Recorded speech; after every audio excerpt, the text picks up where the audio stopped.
नमस्कार दोस्तों, स्वागत है आपका वीएच न्यूज में और मैं हूं आपके साथ अजहर अंसारी। दोस्तों, देश में कोरोना वायरस की दूसरी लहर से हाहाकार मचा हुआ है, लेकिन इस बीच कई विशेषज्ञों ने देश में कोरोना की तीसरी लहर आने की चेतावनी दे दी है और इसमें दावा किया है कि कोरोना की तीसरी लहर का सबसे ज्यादा असर छोटे बच्चों पर पड़ने वाला है।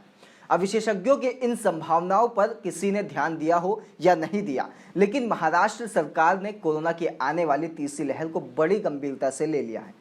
उद्धव ठाकरे सरकार ने इसके लिए तैयारियां शुरू कर दी हैं और राज्य में चाइल्ड कोविड केयर सेंटर बना रही है, जिससे अगर कोरोना की तीसरी लहर आती है और बच्चे ज्यादा प्रभावित होते हैं तो उनका इन सेंटरों की मदद से सामना किया जा सके। इसे लेकर महाराष्ट्र के स्वास्थ्य मंत्री राजेश टोपे ने बताया है कि हम बच्चों को कोरोना संक्रमण की तीसरी लहर के प्रकोप से बचाने के लिए महाराष्ट्र में बाल कोविड केंद्र, एक बाल चिकित्सा टास्क फोर्स की स्थापना भी कर रहे हैं। टोपे ने कहा, ऐसी आशंका कई एक्सपर्ट ने जताई है कि तीसरी लहर छोटे बच्चों और किशोरों को ज्यादा नुकसान पहुंचा सकती है।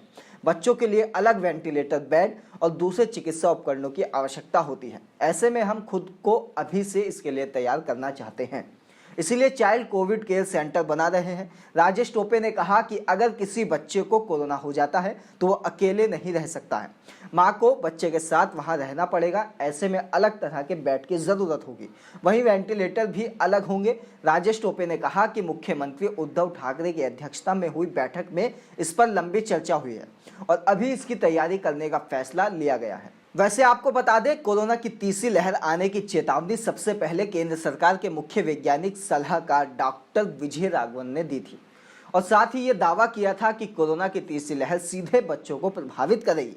हाल ही में आईआईटी कानपुर के एक प्रोफेसर ने भी कोरोना की तीसरी लहर के आने की पुष्टि की है। कोरोना केसेस का एनालिसिस कर रहे पद्मश्री प्रोफेसर मनिंद्र अग्रवाल ने कहा था कि इस साल अक्टूबर महीने से ही कोरोना की तीसरी लहर आ जाएगी। हालांकि उनकी स्टडी में ये नहीं पता चल पाया कि ये कितनी खतरनाक होगी।